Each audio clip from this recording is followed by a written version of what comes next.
அன்பிற்கும் மிகுந்த மரியாதைக்கும் உரிய அல்லாஹ்வின் நல்லடியார்களே, மன அழுத்தத்திற்கான ஒரு மாற்று வழியாக அல்லாஹ் ரப்புல் ஆலமீன் மூமின்களுக்கு சொல்லக்கூடிய ஒரு மன ஆறுதலை, ஒரு மிகச்சிறந்த ஊட்டத்தை கடந்த சில வாரங்களாக நாம் தப்சீராக பார்த்து வருகிறோம். வலா தஹினு, நீங்கள் வேதனை அடைய வேண்டாம். வலா தஹ்ஸனு, கவலை அடையும் வேண்டாம். அன்துமுல் அலௌன இன் குன்தும் முஃமினீன், இறை நம்பிக்கையில் முறையானவர்களாக நீங்கள் இருந்தீர்களேயானால் கவலைப்படவும் தேவையில்லை, கஷ்டப்படவும் தேவையில்லை என்ற அந்த வார்த்தையை அல்லாஹ் ரப்புல் ஆலமீன் சொல்கிறார். ஒரு மூமினை ஷைத்தான் அசைத்து பார்ப்பதற்கு, அவனுடைய மனதில் உள்ள ஈமானை பிடுங்கி எறிவதற்கு பலவிதமான முயற்சிகளை செய்வான் சகோதரர்களே. அதுல ஒன்றுதான் வறுமையை பற்றியுள்ள பயம், எதிர்காலத்தை பற்றியுள்ள பயம், இன்னும் ஏழ்மை நிலையை குறித்த ஒரு பெரிய அச்சுறுத்தலை இந்த இப்லீஸ் ஏற்படுத்துவார். ஏற்படுத்தும் போது இறை நம்பிக்கை கொஞ்சம் கொஞ்சமாக வலுவிழந்து கடைசியில இறை நம்பிக்கையே இல்லாதவனாக, அவனை கடவுள் பக்தி இல்லாதவனாக, நாத்திகனாக மாற்றுகின்ற வரைக்கும் ஷைத்தான் ஓய மாட்டான். அதனால்தான் முஹம்மது ரசூலுல்லாஹி ஸல்லல்லாஹு அலைஹி வஸல்லம் அவர்கள் சொல்வார்கள், வறுமை என்பது சில பல நேரங்களில் குஃப்ரை கூட கொண்டு வரும், இறை நிராகரிப்பை கொண்டு வரும். வறுமை, கவலை கூட, கவலை உச்சத்தில் அடையும் போது என்ன ஆகுவான்னு சொன்னா இறைவனே இல்லை என்ற நிலைமைக்கெல்லாம் வருவான். உங்களுக்கு நான் சொன்னதுண்டு, நம்முடைய சொந்தத்தில் ஒருவர் மனைவி இறந்துட்டாங்க. மனைவி கேன்சர்ல தான் இறந்தாங்க. கிட்டத்தட்ட 1 வருட காலங்கள் பல போராட்டத்துல கொஞ்சம் கொஞ்சமா உருக்கி அந்த அம்மா இறந்துட்டாங்க, வஃபாத்தாயிட்டாங்க. சின்ன வயது மரணம், பிள்ளைங்க எல்லாம் கொஞ்சம் சின்ன பிள்ளைய தான் இருந்துச்சு. அப்ப அந்த கணவர் என்ன செஞ்சாருன்னா ஒரு பெரிய ஆர்ப்பாட்டம் பண்ணார். நாங்கெல்லாம் மௌத்துக்கு போயிருந்த நேரத்துல பெரிய ஆர்ப்பாட்டம் பண்ணார். அல்லாவே கிடையாது, அல்லாவே இல்லை அப்படின்னு சொல்லிட்டு அவர் அல்லான்னு சொல்லி நினைக்கக்கூடிய அந்த இதெல்லாம், அந்த போட்டோஸ், இந்த ஆயத்தில் குர்சி, இதெல்லாம் போட்டு உடைச்சார். அவர் நினைச்சிட்டு இருக்காரு அதுதான் அல்லாஹ் அப்படின்னு சொல்லி அதெல்லாம் போட்டு உடைச்சார். உடைச்சு எரிஞ்சது மட்டும் இல்லாம தர்கா ஷரீஃபுடைய இது இருந்துச்சு, ஆத்தங்கர பள்ளி சைதலி ரஹமத்துல்லாஹி அலைஹி அவங்களுடைய தர்காவுடைய அந்த இது இருந்துச்சு, அந்த தர்காவினுடைய போட்டோ, அதையும் போட்டு அவுளியாக்களும் இல்லை அப்படின்னு சொல்லிட்டு போட்டு உடைச்சார். இது நம்ம கண்ணால பார்த்ததுனால நம்ம சொல்றோம். போட்டு உடைச்சார். உடைச்சி ஒரு வழி பண்ணி அந்த ஜனாசா விட்டையே ரெண்டாக்கிட்டார். அப்ப மக்கள் அவர் மேல ஆத்திரம் வர்றதுக்கு பதிலா, கோபம் வர்றதுக்கு பதிலா என்ன செய்யறாங்கன்னு சொன்னா ஆதங்கப்படுறாங்க. இப்படி ஒரு பொண்டாட்டி மேல பாசமா அப்படின்னு சொல்லிட்டு. அப்ப நான் தான் அப்படி சொல்லக்கூடாது, அப்படி என்ன வார்த்தை நீங்க சொல்றீங்க? நீங்க உலகத்துல கேன்சர்ல யாருமே இறந்து போகலையா? எத்தனையோ மக்கள் இறந்து போறாங்க, எத்தனையோ மக்கள் பிறக்கிறாங்க. இதுக்கெல்லாம் அல்லாஹ் ரப்புல் ஆலமீன் இல்ல, நீ யாரு? முதல்ல இந்த உலகத்துல நீ யாருன்றதே ஒரு நம்மளை பார்க்கறதே பெரிய விஷயம். கோடான கோடி மக்களுக்கு முன்னாடி நம்மளை அல்லாஹ் ரப்புல் ஆலமீன் கருணையோடு பார்க்கறதே பெரிய விஷயம். அப்படி இருக்கையில ஒரு பெரிய இது மாதிரி தத்துவம் மாதிரி வார்த்தைகளை சொல்லிக்கிட்டு, வார்த்தையாடல் ரொம்ப முக்கியம். ஏன்னா இறை நம்பிக்கையை குலைக்கிறதுக்கு ஷைத்தான் போடக்கூடிய ஆயுதம் என்னன்னா வார்த்தையை தவறாக பிரயோகிக்க வைப்பான்.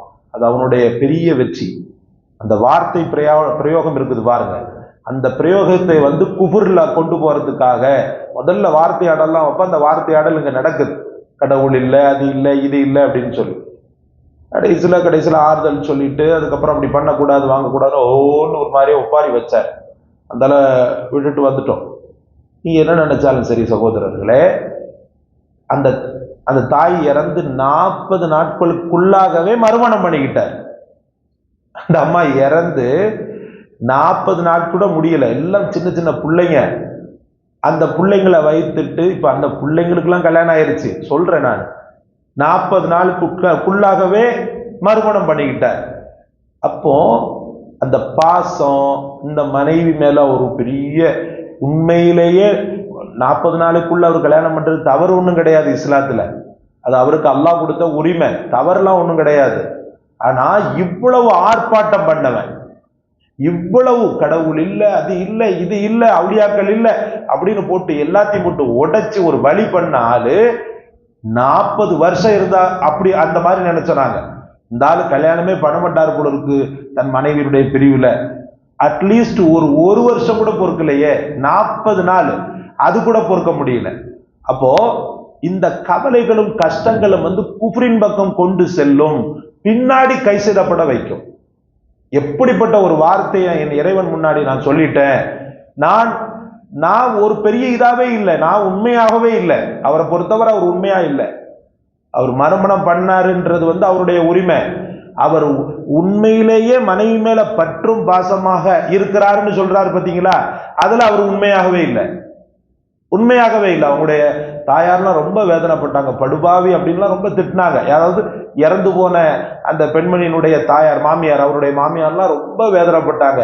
40 நாளுக்குள்ளாகவே என் பிள்ளையினுடைய சூடு கூட தாழல, அதுக்குள்ள இன்னொரு கல்யாணம் பண்ணிட்டு அவங்க இவங்கள்ட்ட பேசிட்டு எல்லாத்தையும் பேசி கல்யாணம் பண்ணி வந்துட்டு நிக்கிறாப்லே அப்படின்னு சொல்லிட்டு. நான் என்ன சொல்ல வரேன்னு சொன்னா, குஃப்ருடைய வார்த்தைகளை ஷைத்தான் பிரயோகிக்க வைப்பான். கவலையின் உச்சத்துல ஆண்டவனே இல்லைன்ற ஒரு எண்ணத்தை தான் முதல்ல புஷ் பண்ணுவான் உள்ளத்துக்குள்ள. நீங்க தொடர்படியான துன்ப தாக்குதலுக்கு ஆளாகும் போது, தொடர்படியான அந்த உலகத்தின் சூழ்நிலைகள், உலகத்தின் கவலைகளுக்கு நீங்கள் ஆட்படும் போது, ஷைத்தான் முதல்ல கையில் எடுக்க வேண்டியது, கையில என்ன எடுப்பான்னு சொன்னா ஆயுதமாக உங்க உள்ளத்துல இருக்கக்கூடிய ஈமான குறைப்பான். கடவுள் இல்லப்பா, ஆண்டவன் இல்லப்பா, உங்களுடைய அமல்களை கொண்டு உங்களை ஏமாற்றுவான். நீ எவ்வளவு பண்ணிருக்கிற, நீ எவ்வளவு தொழுதிருக்கிற, நீ எவ்வளவு தான தர்மங்கள் பண்ணிருக்கிற, பாத்தியா உன் இறைவன் கைவிட்டுட்டான் பார். அதனாலதான் ரசூலுல்லாஹி ஸல்லல்லாஹு அலைஹி வஸல்லம் அவர்கள் சொல்லுவாங்க, உனக்கு இந்த மாதிரி ஒரு எண்ணங்கள் மிகைக்கும் போது, அதாவது படைத்தவனை பற்றி உள்ள ஒரு தவறான அபிப்பிராயமும் அவனுடைய அந்த இறைமை பற்றி உள்ள, அவனுடைய ஆளுமையை பற்றி உள்ள தவறான அபிப்பிராயம் உன்னுடைய உள்ளத்தில் மிகைக்கும் போது, சொன்னாங்க ரசூலுல்லாஹி ஸல்லல்லாஹு அலைஹி வஸல்லம், இடது பக்கம் 3 முறை துப்புன்னார். இடது பக்கம் 3 முறை துப்பி விட்டு சூரத்துல் அஹதை ஓதிக்கொள்ளுங்கள். குல் ஹுவல்லாஹு அஹத், அல்லாஹ் ஒருவன் அப்படின்னு சொல்லும் போதே ஷைத்தானுடைய மண்டையில சம்மட்டி அடிச்ச மாதிரி இருக்கும். நீ அதை சொல்லி பாருங்க. அல்லாஹு அஹத், அல்லாஹு சமத், அவன் தேவையற்றவன். லம் யலித் வலம் யூலத். ஏன்னா இக்லாஸ் அவ்வளவு வீரியமானது. அந்த சூறாவை நீங்கள் உள்வாங்கி ஓதும் போது அதுல கிடைக்கக்கூடிய பலாபலன்களில் ஆகப்பெரிய பலாபலன் தௌஹீத், ஏகத்துவம். ஆண்டவனை பற்றியுள்ள அந்த தவறான அபிப்பிராயங்கள்லாம் போல போல என்று உதிர ஆரம்பித்து விடும். எத்தனையோ மக்கள் இந்த யூடியூப்ல எல்லாம் கேட்பாங்களே, நாங்க தற்கொலை பண்ற அளவுக்கெல்லாம் போயிட்டோம், அப்படி இப்படி நம்ம சொல்லுவாங்க. அன்பிற்குரிய அல்லாஹ்வின் பெருமக்களே, நம்முடைய உள்ளத்தை நாம பாதுகாக்கணுன்றதுக்காக இந்த இடத்துல அல்லாஹ் ஈமானை முன்னுதாரணப்படுத்துகிறார். நீங்க கவலைப்படாதீங்க, கஷ்டப்படாதீங்க, நான் இருக்கிறேன் அப்படின்ற வார்த்தை சில இடங்கள்ல வரத்தான் செய்யுது. நான் இருக்கிறேன்ற வார்த்தை வரதான் செய்யுது. ஆனா அந்த இடத்துல அல்லாஹ் தஆலா இப்போ நம்ம தஃப்சீர்ல சொன்ன வஅன்துமுல் அலவுன இன் குன்தும் முஃமினீன், நீ இறை நம்பிக்கையில உண்மையானவனாக இருந்தா நீ தான் உயர்ந்தவன்னா உயர்வை இன்ஷா அல்லாஹ் தருவான்னு அர்த்தம். உயர்ந்தவன்றது தெய்வ வாக்கு, அல்லாஹ்வின் சத்திய வாக்கு. அல்லாஹ் ஒருவரை பார்த்து நீ உயர்ந்தவன நிச்சயமா உயர்ந்துருவான். எத்தனை மக்கள் அல்லாஹ் தஆலா சொன்னான். மூசா நபியை பற்றி அல்லாஹ் ரப்பல் ஆலமீன் சொல்லும்போது முஹ்லஸா, அவர் களப்பற்றவராக இருந்தார். அல்லாஹ் சொல்கிறார்.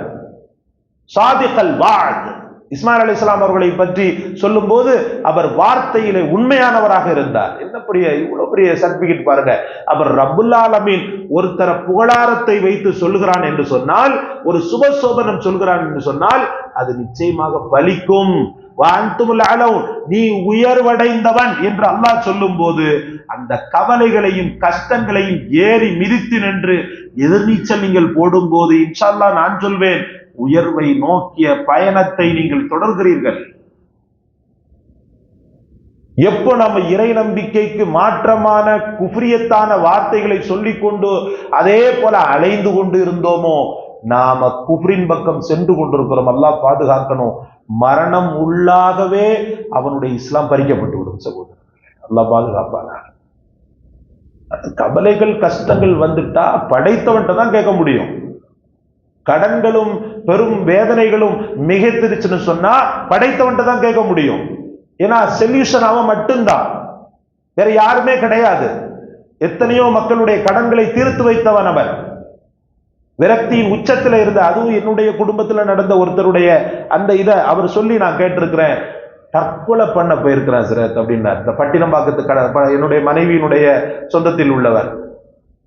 வளையல் வியாபாரம், எது தள்ளு வண்டியில வளையல் வியாபாரம், வளையல், அந்த ஹேர்பின், இந்த போல வியாபாரங்கள் பண்ணக்கூடியவர். அப்படி தற்கொலை பண்ணும்போது எல்லாரும் கடந்து குய்யோ முறை வீட்டுல கத்துறாங்க, ஆளை காணோம், எங்க போனாருன்னு தெரியல, நான் சாக போறேன்னு தான் போனாருன்னா உடனே அப்ப அந்த ஒய்ஃபுடைய அண்ணன், அதாவது அவருடைய ஒய்ஃபுடைய அண்ணன் மச்சான் என்ன பண்ணிருக்கிறாருன்னா தேடுறாரு. தேடும் போது எங்கேயும் தென்படலை. மருந்து இருந்துன்னு சொல்லி மெடிக்கல்ல கேட்கும்போது மருந்தெல்லாம் யாரும் வாங்கின மாதிரி தெரியல, பூச்சி மருந்து அந்த காலத்துல ஃபேமஸா இருக்கக்கூடிய டிமட் இதெல்லாம் விசாரிக்கப்படுது, அங்க சரௌண்டிங்ல அந்த மாதிரி வாங்கலன்னு. அப்ப கடலுக்கு தான் போயிருப்பான்னு சொல்லிட்டு என்ன செஞ்சிருக்கிறாங்க, போறாங்க. இந்த ஆள் பயந்து போய் நின்றுகிட்டு இருக்கிறார். போறாரு, ஆனா சாகரக்கூடிய எண்ணம் வருது, ஆனா பயத்துல அப்படியே நிக்கிறார். கடைசியில மச்சான் வந்துட்டு கையை பிடிச்சி இழுத்துட்டு வந்து, அட மடப்பையில நீ இப்படியுமா பண்ணுவேன்னு சொல்லிட்டு சத்தம் போட்டேன்னு. அவரோட வயதுல மூத்தவர், ஒய்ஃபுடைய அண்ணன். கடைசியில கொஞ்சம் தொகையை மட்டும் கொடுத்து ஒரு வியாபாரத்தை பண்ணுன்னு சொல்லி, நீங்க என்ன நினைச்சாலும் சரி அல்லா மேல ஆணையிட்டு சொல்றேன், இன்னைக்கு 4 கடைகளுக்கு ஓனர், 4 கடைகளுக்கு ஓனர். எத்தனையோ வீடுகள் கட்டி வாடகைக்கு விட்டுருக்கிறார் சகோதரர்களே. ஒரு மூமினுடைய தப்லீக் சாத்தியவர், அந்த மச்சான்னு சொன்னனே, ஒரு தப்லீக் ஜமாத்துல ஈடுபாடா இருக்கக்கூடியவர். ஒரு மூமினுடைய ஒற்றை வார்த்தையில ஒரு குஃப்ரு, ஒரு ஒரு மனிதனுடைய ஈமானும் பாதுகாக்கப்பட்டுச்சு, அவனுடைய மானமும் பாதுகாக்கப்பட்டுச்சு. எவ்வளவு பெரிய அவமானம்! கடன் வந்துச்சுன்றதுனால கடல்ல போய் விழுந்து தற்கொலை பண்ணான்னு சொல்லிட்டு அந்த அவமானமும் பாதுகாக்கப்பட்டது சகோதரர்களே, மானமும் பாதுகாக்கப்பட்டது, உயிரும் பாதுகாக்கப்பட்டது. அதற்கு பிறகு அந்த மனுஷன் செய்த இபாதத்தோ அல்லது அவர் செய்த துவாவோ என்னமோ தெரியல, அல்லாஹ் இன்னைக்கு பெரிய அளவுக்கு கோடீஸ்வரனா வச்சிருக்கிறான். டாப் 10 சிட்டியில இருக்கக்கூடிய, டாப் 10 சிட்டியா இருக்கக்கூடிய பாலவாக்கம், அந்த பாலவாக்கம் அடையார் பகுதியிலேயே அவருக்கு சொந்த பில்டிங், பெரிய பில்டிங் வச்சு வாடகைக்கு வந்துகிட்டு இருக்குது, சொந்த வீடு. அதுக்கப்புறமா அங்க பட்டினம்பாக்கத்துல அவர் சொந்த பிறந்த மண்ணிலேயே தலை நிமிர்ந்து வாரான்னு சொல்லிட்டு அங்கேயும் என்ன செஞ்சிட்டாரு, நிறுவிட்டார். நம்ம கண் முன்னாடி பார்க்கக்கூடிய உதாரணங்கள். இன்னைக்கு சொல்லுவார், என்ன ரப்பு என் மனதை என் மச்சான் மூலமா மாத்தலன்னு சொன்னா கடல்ல கரைந்த காபிரா இருப்பேன்னு சொல்லுவார். என்ன சொல்லுவார்? கடலில் கரைந்த காபிராக இருப்பேன் ஹசரத் அப்படின்னு சொல்லுவார். என்ன மர்மான்லாம் சொல்ல மாட்டார், ஹசரத்ன்னு தான் சொல்லுவார். நான் என்ன சொல்ல வர்றேன்னு சொன்னா, அன்பிற்குரியவர்களே, ஒரு விரக்தி நிலை, உச்ச நிலை அடையும் போது நீங்க உஷாரா என்ன செய்யணும்னு சொன்னா பின்வாங்கிடணும். ஆஹா, இது எங்கேயோ கொண்டு போகுது நம்மள, நம்முடைய எண்ணங்கள் எல்லாம் வேற எங்கேயோ போகுது, நம்முடைய செயல்பாடுகள் எல்லாம் அல்லாவுக்கு மாற்றமா நடக்குது. உலகத்துல யாரு கஷ்டப்படல? தாத்துர் ரிகான்னு சொல்லிட்டு ஒரு போர் நடந்துச்சு. ரிகானா என்ன தெரியுமா? துண்டு துணின்னு அர்த்தம். இந்த துண்டு துணி நம்ம புண்ணுங்களுக்கு கட்டுறோம் பாருங்க, துண்டு துணி. அந்த காலத்துல எங்க பேண்டேஜா அதா இதா ஒண்ணும் கிடையாது.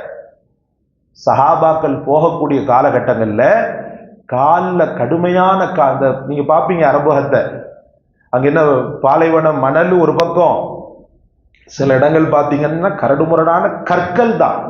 அந்த பூமியே கற்கள் பூமி தான், மலை பூமி தான். அப்போ காலில் குத்தி கிழிக்கும் அந்த போருக்காக போகக்கூடிய மக்களுக்கு. அப்ப என்ன பண்ணுவாங்க, ரத்தம் வடியுது, காலை சரியா வைக்க முடியலன்றதுனால துண்டு துணியை காலில் கட்டி பயணம் செய்வாங்க. அதுக்காகவே அதுக்கு பேர் தாத்துர் ரிகா அப்படின்னு சொல்லிட்டு வந்துச்சு. அப்ப அன்பிற்குரியவர்களை, இவ்வளவு கஷ்டங்களை சுமந்தாங்க சஹாபாக்கள், இவ்வளவு வேதனைகளை சுமந்தாங்க. ஆனா இவ்வளவு கஷ்டப்படுத்தக்கூடிய இறைவனை ஒரு வார்த்தையில நிராகரிக்கட்டுமே, நிந்திக்கட்டுமே. நீங்க ஹிஸ்டரியெல்லாம் எடுத்து பார்த்தீங்கன்னு சொன்னா, அவங்க இடத்துல நம்ம இருந்தோம்னா என்னைக்கும் நம்ம சூசைட் பண்ணிப்போம். அவ்வளவு அவர்கள் சோதிக்கப்பட்டார்கள் சகோதரர்களே. நிம்மதியான சுவாசம் இல்லை, நிம்மதியான உணவு இல்லை, ஒழுங்கான ஆடைகள் இல்லை, ஒழுங்கான கனவுகளை கற்பனைகளை எல்லாம் பூர்த்தி செய்யக்கூடிய வாழ்வாதாரம் இல்லை. அந்த மக்களால வாழ முடிஞ்சதுன்னா அவங்களுக்கு ஊட்டமாக இருந்தது பாத்தீங்கன்னா அல்லாஹுடைய இந்த வேதம், ரசூல் ஸல்லல்லாஹு அலைஹி வஸல்லம் அவர்கள், அவர்களுக்குள் இருக்கக்கூடிய ஈமான். அவ்வளவுதான்.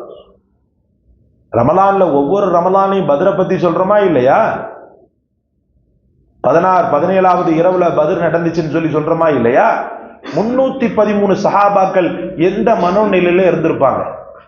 நான் கேட்கிறேன். சரியான ஆகாரம் இல்லை, நோம்பும் கூட. எதிரிகள் 1000க்கும் மேற்பட்ட பேர். எதிரிகள் அவ்வளவு பேர். அவ்வளவு பேரை ஒரு 313 பேர் சமாளிக்கணும்டா யோசிப்பாங்க இல்லையா? மஷாரா பண்ணும்போது, எவ்வா என்ன செய்ய போறோமோ தெரியலப்பா, 313 பேர் தான்ப்பா இருக்கிறோம், அவங்கள்ட்ட எல்லாமே ஆயுதங்கள்லாம் இருக்குதுப்பா, கேடையும் இருக்குதுப்பா, அதற்குண்டான எல்லா தங்கரிய பொருட்களும் இருக்குதுப்பா, நாம என்ன செய்வோம்பா அப்படின்னு சொல்லிட்டு ரசூல் ஸல்லல்லாஹு அலைஹி வஸல்லம் தலைமையில ஒரு மஷோரா நடந்திருக்குமா இல்லையா? எதை முன் வச்சு போனாங்கன்றீங்க? நம்ம ஏன் அந்த வாழ்க்கையில தோத்துட்டோம்? அந்த சஹாபாக்கள் வாழ்க்கையில ஜெயிக்க காரணம் என்னன்னு நினைக்கிறீங்க? 313 வேணா நமக்கு கம்மியா தெரியலாம், ஆனா படைத்தவனுடைய நம்பிக்கை நம்முடைய உள்ளமெல்லாம் நிறைந்திருக்கிறது. நம்முடைய உள்ளமெல்லாம் நிறைந்திருக்கிறது. அதனால நாம இன்ஷா அல்லாஹ் ஜெயிப்போம் அப்படின்னு போனாங்க. அவங்களுடைய அந்த வார்த்தை கொப்ப, ஈமானு கொப்ப அல்லாஹ் மாபெரும் வெற்றியை தந்தான் சகோதரர்களே, மாபெரும் வெற்றியை தந்தான் சகோதரர்களே. அதனால்தான் திரும்பவும் திரும்பவும் சொல்கிறோம், விரக்தி நிலை, துன்ப நிலை, ஒரு ஒரு ஒரு விதமான ஒரு மனதுல பிடிக்காத ஒரு கட்டங்கள் வரக்கூடிய நேரத்துல உங்களை நீங்களே இழந்துடக்கூடாது.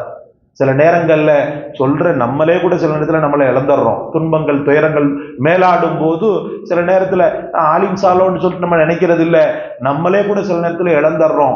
ஆனாலும் படைத்தவன் இந்த சில வார்த்தைகளை கொண்டு நமக்கு ஊட்டம் கொடுத்துக்கிட்டே இருக்கிறான் பாருங்க. அந்த ஊட்டத்தின் உச்சம் தான் இந்த வார்த்தை. வலா தஹினு வலா தஹ்ஸனு வ அன்துமுல் அலௌன இன் குன்தும் முஃமினீன். நீங்க கவலைப்படாதீங்க, கஷ்டப்படாதீங்க, நீ தான் உயர்ந்தவன், நீ உயர்ந்தவன்பா. எப்படிப்பட்ட வார்த்தை! ஒரு தாய் சொல்லுவா பாருங்க அந்த வார்த்தை. ஒரு தாய் என்ன செய்வா? இல்லடா ஒண்ணு இல்ல, நீ பாரு, இன்ஷா அல்லாஹ் நீ தானே ஃபர்ஸ்ட் வருவ. இது தாயை விட மேலாக இருக்கக்கூடிய ரப்பின் வார்த்தை. அதனால் அந்த வார்த்தையை உள்வாங்கி நம்முடைய வாழ்க்கையில் பயணம் செய்வோமாக. அல்லாஹ் நம் அனைவருக்கும் தௌஃபீக் செய்வானாக.